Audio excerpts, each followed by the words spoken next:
여러분 안녕하세요. 8일 모니터 가족 여러분. 오늘 시장은 정말이지 고민과 걱정, 그리고 묘한 기대감이 교차하는 아주 복잡한 상황인 것 같습니다. 하루가 다르게 널뛰는 시장의 변동성이 너무나 커서 오늘은 급락했다가 내일은 다시 급등하는 등 예측이 불가능한 흐름이 계속 이어지고 있습니다. 제가 주식시장에서 나름대로 꽤 오랜 시간 동안 경험을 쌓아왔지만 이번처럼 서킷 브레이커가 빈번하게 발생하는 극단적인 상황은 처음 겪어봅니다. 이렇게 시장의 변동성이 극악으로 치닫고 있는 혼란스러운 시기에 여러분들의 깊은 고민을 해결해드리기 위해 특별한 전문가 한 분을 모셨습니다. 오늘 이 자리에 귀한 걸음해주신 분은 바로 AFW 파트너스의 이선엽 대표님이며 대표님과 함께 시장의 본질을 파헤쳐 보겠습니다. 대표님 반갑습니다. 최근 삼성전자와 하이닉스 같은 반도체 대장주들이 하루 단위로 급등과 급락을 반복하고 있는데 이를 어떻게 해석해야 할까요? 사실 지금의 현상은 반도체 섹터에만 국한된 문제가 아니라 시장 전체가 마치 하나의 거대한 파도처럼 동시에 움직이고 있다고 보는 것이 맞습니다. 전 종목이 이렇게 일제히 한꺼번에 움직였다는 것은 시장을 움직이는 거대한 주체가 한꺼번에 팔았다가 다시 한꺼번에 샀다는 강력한 증거가 됩니다. 원래 시장의 변동성을 줄이고 투자를 더 용이하게 만들기 위해 탄생했던 ETF라는 수단이 역설적으로 시장을 흔드는 요인이 되었습니다. 이제는 시장에서 ETF의 사이즈가 워낙 커지다 보니 과거의 일반적인 펀드 운영 방식보다 훨씬 더 압도적인 영향력을 행사하고 있습니다.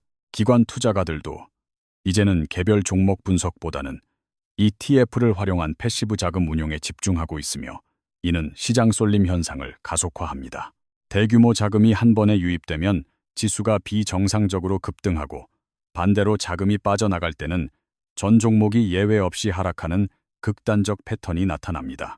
특히 한국 시장은 다른 국가들에 비해서 이런 변동성이 유독 더 크게 나타나는데 그 중심에는 개인 투자자의 비중이 매우 높다는 특징이 있습니다. 미국 같은 선진 시장은 개인 비중이 30% 미만인 것으로 알려져 있지만 우리나라는 그 비중이 60-70%를 훌쩍 넘어서는 구조입니다. 개인 투자자들은 정보의 비대칭성과 심리적인 요인에 더 크게 반응하기 때문에 시장의 한쪽 방향으로 쏠리는 현상이 매우 강력하게 발생하게 됩니다. 이번 반도체 기업들의 주가 상승 속도도 전문가인 제가 판단하기에도 다소 과하다고 느껴질 정도로 하루에 100포인트씩 오르는 기현상을 보였습니다. 또 다른 변동성의 원인은 우리나라 파생시장의 규모가 전 세계적으로 보아도 1위를 다툴 만큼 비정상적으로 크다는 점에 주목해야 합니다. 선물과 옵션 같은 파생 상품들이 현물 시장의 흐름을 왜곡하고 있으며 여기에 레버리지 ETF 상품까지 더해져 변동성을 더욱 증폭시킵니다. 꼬리가 개의 몸통을 흔든다는 뜻의 애떠독 현상이 현재 한국 증시에서 아주 빈번하게 발생하고 있으며 이는 투자자들에게 엄청난 피로감을 줍니다. 이런 극심한 변동성이 지속되면 시장에 대한 신뢰가 무너지고 대응이 어려워지기 때문에 투자자 입장에서는 심리적으로 매우 고통스러운 시간이 될 것입니다.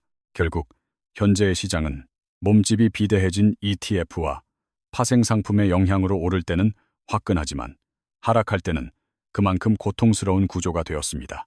주가라는 것이 때로는 완만하게 오르내리며 굴곡을 만들어야 투자자들이 대응할 수 있는데 지금은 쉼 없이 오르기만 하니 매수 시점 잡기가 어렵습니다. 저가 매수 전략이 통하지 않을 정도로 급격히 오르다가 또 한꺼번에 쏟아져 내리는 이런 현상들은 시장의 성격 자체가 변했음을 시사하고 있습니다. 전문가로서 시장의 이런 급격한 변화에 대해 미리 충분한 경고를 드리지 못한 점은 투자자분들께 개인적으로 매우 죄송스러운 마음이 듭니다. 하지만 이번 사태가 아니더라도 우리 시장은 구조적으로 변동성에 취약한 상황이며 앞으로도 이런 기현상은 여러 차례 반복될 가능성이 매우 높습니다. 사실 이런 변동성은 작년 11월과 올해 1월에도 이미 목격되었으며 이번에는 그 규모와 강도가 조금 더 컸던 것뿐이라고 이해해야 합니다. 그렇다면 이번 주에 극심한 변동성을 촉발한 근본적인 원인은 무엇일까 고민해보면 역시 미국과 이란 사이의 지정학적 리스크를 꼽을 수 있습니다. 특히 호르무즈 해협을 둘러싼 양국의 갈등이 감정적으로 격화되면서 에너지 수급에 대한 전 세계적인 불안감이 증시를 강타하고 있는 상황입니다. 원유 가격의 급등은 물론이고 천연가스 가격까지 동반 상승할 것이라는 비관적인 전망이 나오면서 인플레이션 재발에 대한 공포가 확산되고 있습니다. 지정학적 리스크가 실물 경제의 인플레이션으로 전이될 가능성에 대해 우리 투자자들은 어떤 관점으로 시장을 바라보고 대응해야 할지 막막합니다. 인플레이션의 향방을 결정짓는 가장 핵심적인 요소는 결국 현재의 갈등 상황이 얼마나 장기화되느냐 하는 기간의 문제라고 저는 생각하고 있습니다. 국제 유가의 상승은 미국의 소비 심리에 즉각적인 타격을 줄 뿐만 아니라 제품 제조와 운송 등 모든 산업 전반에 큰 비용 부담을 주게 됩니다. 전쟁의 양상이 정확히 어떻게 흘러갈지 예측하는 것은 신의 영역이며 우리 같은 인간이 단언할 수 없는 매우 불확실한 영역임이 분명합니다. 하지만 우리가 합리적으로 추론해 볼 수 있는 단서 중 하나는 현재의 긴장 상태가 과연 트럼프 전 대통령이 원하는 그림인가 하는 점입니다. 트럼프는 오는 11월 중간 선거를 앞두고 있으며 본인이 매일 주장하는 금리 인하를 실현하기 위해서는 물가 안정이 무엇보다 중요한 상황입니다. 그런데 전쟁으로 인해 유가가 오르고 금리를 인하할 수 없는 상황이 만들어진다면 이는 트럼프의 정치적 행보와 정면으로 배치되는 결과가 됩니다. 전쟁이라는 것은 일단 시작되면 멈추기가 매우 어렵다는 것을 우리는 이미 우크라이나 사태를 통해 뼈저리게 학습하고 지켜봐 온 바 있습니다. 따라서 이 사태가 단기에 끝날 것이라고 낙관하기는 어렵지만 트럼프 입장에서는 분명히 자신의 선거 승리를 위해 출구 전략을 고민할 것입니다. 시장은 악재 자체보다 그 악재가 정점을 지났느냐 아니냐에 더 민감하게 반응하며 상황이 개선되는 신호만 보여도 긍정적으로 돌아설 수 있습니다. 우리는 트럼프가 자신에게 유리한 환경을 만들기 위해 어떤 조치를 취할 것인지 그 출구 전략의 방향성에 집중하며 시장을 대응할 필요가 있습니다. 러시아와 우크라이나 사태가 처음 터졌을 때 증시는 발작적으로 반응했지만 지금은 대중의 관심 밖으로 밀려난 상태입니다. 전쟁이 단순히 장기화된다고 해서 시장에 계속해서 악재로 작용하는 것은 아니며 핵심은 유가를 자극하느냐에 달려 있습니다. 트럼프 입장에서는 이번 전쟁이 격화되어 자신의 정치적 기반인 중간 선거 결과에 치명타를 입히는 것을 결코 원치 않을 것입니다. 따라서 그는 전쟁을 더 강화하기보다는 어떤 방식으로든 상황을 통제하고 빠르게 조치를 취할 가능성을 배제할 수 없습니다. 국내 투자자들은 물론이고 현재 미국 주식에 투자하고 있는 서학 개미분들도 이번 지정학적 리스크 때문에 머릿속이 매우 복잡하실 겁니다. 국장이 소외되었던 시기에도 미국 시장은 견조했지만 갑작스러운 전쟁 위협은 전 세계 모든 투자자들을 동시에 시험대에 올렸습니다. 흥미로운 점은 불과 2주 전만 해도 위태로웠던 미국의 소프트웨어 기업들이 전쟁 이슈와 맞물려 묘한 반등세를 보이고 있다는 점입니다. 인공지능 기술이 접목된 소프트웨어들이 실제 전장에 투입되었다는 뉴스가 나오면서 관련 기업들에 대한 시장의 시각이 변하고 있습니다. 이런 현상을 보면서 우리 구독자분들은 지금이라도 소프트웨어 관련주를 포트폴리오에 담아야 할지 말아야 할지 고민이 깊어질 것입니다. 제 시선에서 볼 때 중요한 것은 소프트웨어라는 업종 전체가 아니라 그 기업이 가진 구체적인 비즈니스 모델의 경쟁력입니다. 현재 벌어지고 있는 일련의 사건들은 인공지능 기반 소프트웨어 기업들의 성능과 모델이 얼마나 강력해지고 있는지를 증명하고 있습니다.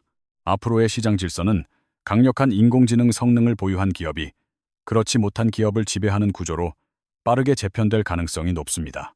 따라서 우리는 단순히 유행을 따르기보다 어떤 기업이 인공지능 시대의 진정한 수혜자가 될지 피해자가 될지 냉철히 구분해야 합니다. 아직은 불확실성이 큰 상황인데 이는 대단한 기술력을 가진 기업들이 기존 시장을 완전히 대체할지 보완할지 의견이 분분하기 때문입니다. 기존의 소프트웨어 기업들도 인공지능 기술과 결합하여 더 좋은 시너지를 낼 수 있다는 긍정적인 전망 또한 여전히 존재하고 있습니다. 투자자분들께서는 이러한 기술적 흐름에 대해 명확한 그림이 그려질 때까지는 장기 투자를 위한 아이디어를 신중하게 정립해야 합니다. 최근 시장은 워낙 변동성이 커서 모든 종목이 다 같이 무너졌다가 반등할 때도 무차별적으로 오르는 모습을 보이고 있습니다. 이런 시장 환경에서는 특정 섹터에 대해 확신을 가지고 투자하기가 매우 어렵기 때문에 섣부른 판단보다는 관망이 필요할 수 있습니다. 투자에서 가장 경계해야 할 것은 여러 가지 불확실성을 나열만 할 뿐 정작 위험이 적은 종목을 추려내지 못하는 태도입니다. 소프트웨어 기업들의 미래가 밝다 하더라도 개별 기업마다 처한 상황이 너무 다르기에 이를 일반화하여 접근하는 것은 위험합니다. 현재 우리가 주목하는 혁신적인 인공지능 수혜 기업들은 대부분 아직 상장되지 않은 비상장 상태라는 점이 투자자들을 더 힘들게 합니다. 오픈 AI나 클로드 같은 대단한 성능을 가진 기업들은 장외 시장에 있어 일반 개인 투자자들이 접근하기가 매우 어렵습니다. 반면 인공지능 기술의 발달로 인해 직접적인 타격을 입거나 피해를 보는 기업들은 대부분 우리가 거래하는 장내 시장에 상장되어 있습니다. 수혜주는 살 수가 없고 피해주는 내 포트폴리오에 담겨 있는 이런 진퇴양난의 상황이 현재 소프트웨어 투자자들의 가슴 아픈 현실입니다. 만약 본인이 투자하려는 기업의 미래가 잘 보이지 않고 확신이 서지 않는다면 차라리 투자를 보류하고 현금을 보유하는 것이 정답입니다. 시장은 언젠가 옥석 가리기를 끝낼 것이며 그 방향성이 확실해지는 순간을 기다렸다가 진입해도 결코 늦지 않다는 점을 명심해야 합니다. 거대한 인공지능 기업이 기존의 소프트웨어 시장을 전부 독식할지 아니면 공생할지에 대한 시장의 결론이 나오기까지는 시간이 더 필요합니다. 한 가지 더 고민해 볼 지점은 원유를 제외한 천연가스나 다른 원자재 물류가 호르무즈 해협의 긴장감으로 인해 어떤 영향을 받을까 하는 점입니다. 해당 해협을 통과하는 물동량은 비단 에너지뿐만 아니라 전 세계 산업 전반에 필요한 핵심 물자들이 엄청나게 많이 포함되어 있습니다. 이 사태가 장기화되지 않기를 바라지만 만약 갈등이 이어진다면 우리나라의 핵심 산업인 반도체 제조 공정에는 타격이 없을지 걱정됩니다. 많은 분이 우려하시지만 다행히도 반도체 산업 자체에 미치는 직접적인 영향은 우리가 생각하는 것만큼 그렇게 크지 않을 것으로 보입니다. 현재 반도체 시장을 움직이는 핵심 동력은 일반 대중의 소비가 아니라 글로벌 빅테크 기업들의 인공지능 관련 대규모 투자이기 때문입니다. 지정학적 위기가 발생하더라도 구글이나 마이크로소프트 같은 기업들이 인공지능 주도권을 잡기 위한 투자를 멈출 가능성은 매우 낮습니다. 물론 물가가 너무 올라 금리가 폭등한다면 투자 자금 조달에 차질이 생길 수는 있겠지만 지금 당장 그 정도의 파멸적인 상황은 아닙니다.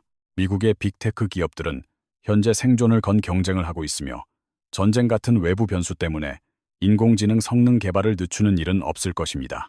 서로 간의 기술 격차가 벌어지는 것을 가장 두려워하는 이들의 특성상 반도체 수요는 여전히 견고하게 유지될 것이라고 보는 것이 합리적입니다. 따라서 이번 사태로 인한 반도체 업황에 대한 부정적인 영향은 제한적일 것이며 오히려 투자 기회로 활용할 수 있는 지혜가 필요합니다.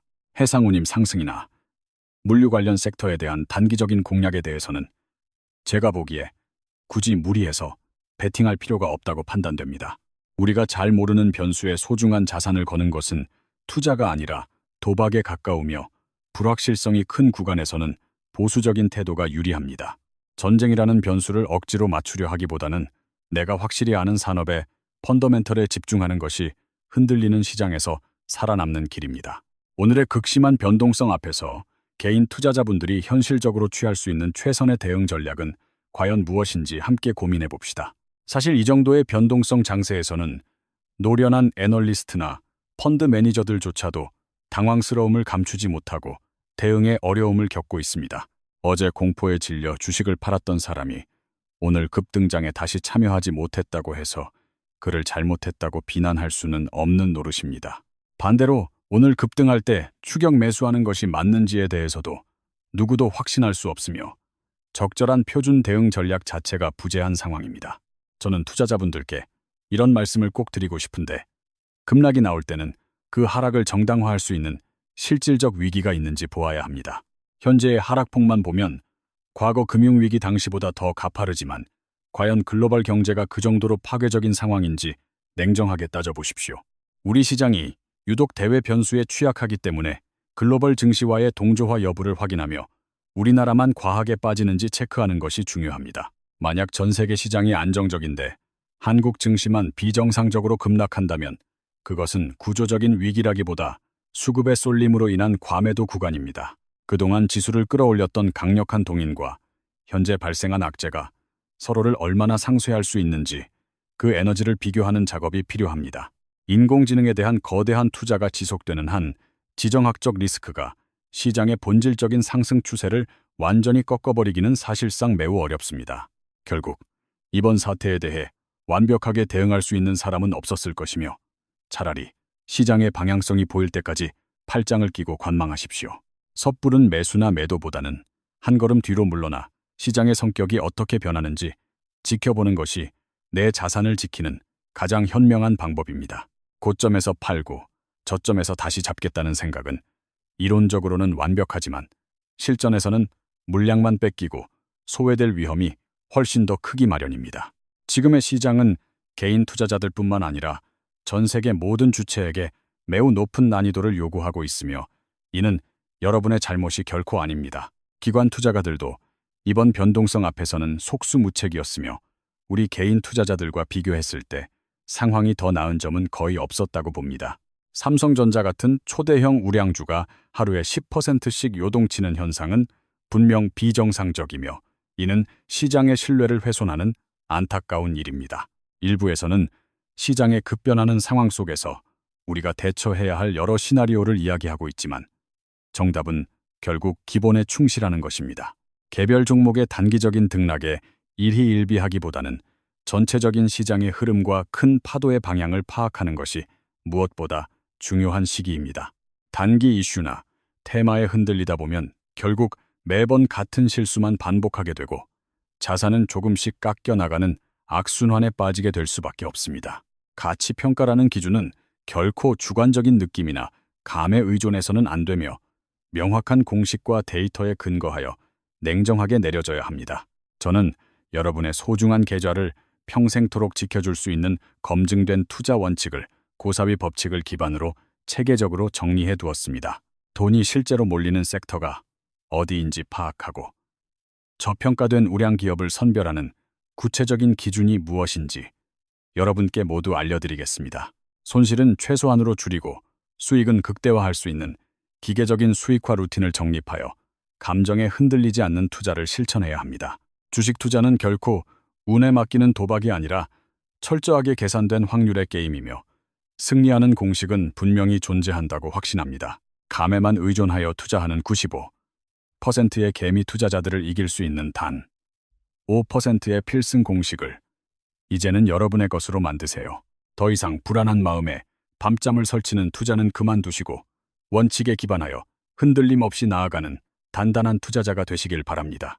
이번에 준비한 원칙으로 이기는 투자 8주 완성판에서는 여러분과 함께 주 4회에 걸친 매우 집중적인 교육을 진행할 예정입니다. 단순히 이론적인 지식만 전달하는 강의에 그치지 않고 배운 원칙을 실제 시장에 바로 적용해보는 실전 중심의 라이브 수업이 기다립니다. 딱 2달이라는 시간 동안만 저와 함께 집중하신다면 8주의 과정이 끝난 후에는 시장을 보는 여러분의 눈이 완전히 달라질 것입니다. 아무리 시장이 널뛰고 자극적인 뉴스가 쏟아져도 명확한 기준이 있는 투자자에게는 그 모든 혼란이 오히려 기회로 다가오게 됩니다. 위협적인 변수가 도사리는 현재의 시장 환경에서 살아남기 위한 최선의 방법은 스스로 자립할 수 있는 투자 체력을 기르는 것입니다. 저 이건희와 함께 원칙을 세우고 실천해 나간다면 시간이 갈수록 꾸준히 우상향하며 성장하는 계좌를 여러분도 충분히 만들 수 있습니다. 시장의 소음으로부터 자유로워지고 오로지 가치와 데이터에 집중하는 원칙, 투자야말로 이 험난한 증시에서 승리하는 유일한 길입니다. 지금 이 순간에도 시장은 끊임없이 변화하고 있지만 변하지 않는 단 하나의 진리는 준비된 자만이 수익을 가져간다는 냉혹한 사실입니다.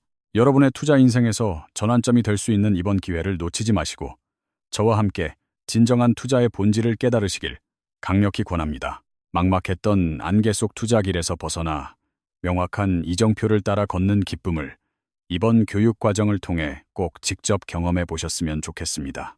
흔들리는 멘탈을 잡아줄 수 있는 동료들과 함께 공부하며 서로 성장하는 커뮤니티의 힘 또한 여러분에게 큰 자산이 되어줄 것입니다. 오늘 대표님과 함께 나눈 인사이트와 제가 준비한 투자 원칙들이 여러분의 성공 투자에 작지만 강력한 씨앗이 되기를 진심으로 바랍니다. 81 모니터는 언제나 여러분의 곁에서 가장 객관적이고 유익한 정보를 전달하며 성공적인 투자 여정을 끝까지 함께 응원하겠습니다. 원칙으로 이기는 투자. 지금 바로 시작하세요. 여러분의 앞날에 눈부신 수익과 평온한 일상이 가득하기를 기원하며 오늘 순서 마칩니다.